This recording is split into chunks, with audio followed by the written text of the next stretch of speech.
বন্ধুরা একটি স্বেচ্ছাসেবী সংস্থা যারা পথ শিশুদের নিয়ে সারা বছর কাজ করে। এই পথ শিশুরা আজকে আমাদের সমাজে অবহেলিত। এদের না শিক্ষার ব্যবস্থা করা আছে, না খাদ্যের ব্যবস্থা করা আছে।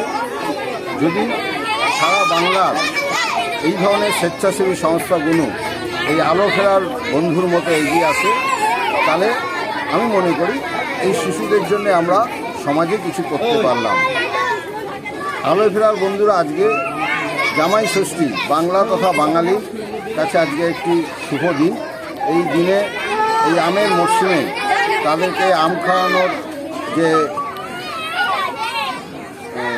এটা নিয়েছে, কর্মসূচি নিয়েছে, এই কর্মসূচি সারা কলকাতা বিভিন্ন প্রান্তে হচ্ছে।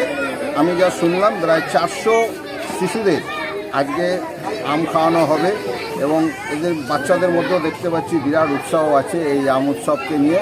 আমি এই প্রথম এই সংস্থার সঙ্গে আজকে যুক্ত হলাম।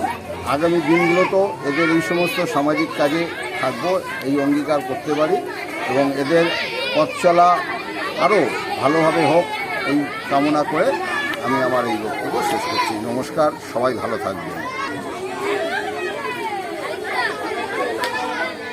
আজ শুভ জামাই ষষ্ঠী, বাংলা তথা বাঙালির কাছে একটি খুব শুভ দিন। এই দিনে পথ শিশুদের নিয়ে কাজ করা আলোয় ফেরার বন্ধু এই পথ শিশুদের নিয়ে আম উৎসবের আয়োজন করেছে, যেটা শহরের বিভিন্ন প্রান্তে প্রায় 400 পথ শিশুকে নিয়ে এই আম উৎসব করেছে। সারা বছর আলোয় ফেরার বন্ধুরা এই পথ শিশুদের নিয়ে কাজ করে। তাদের লেখাপড়া থেকে শুরু করে তাদের খাবার দাবার, তাদের পোশাক পরিচ্ছদ নানাভাবে এই পথ শিশুদের সাহায্য করে থাকে এবং আগামী দিনেও আলোয় ফেরার বন্ধু এভাবে পথ শিশুদের নিয়ে কাজ করবে, এগিয়ে যাবে, মানুষের পাশে থাকবে, মানুষের সাথে থাকবে, এই আশা আমি করি।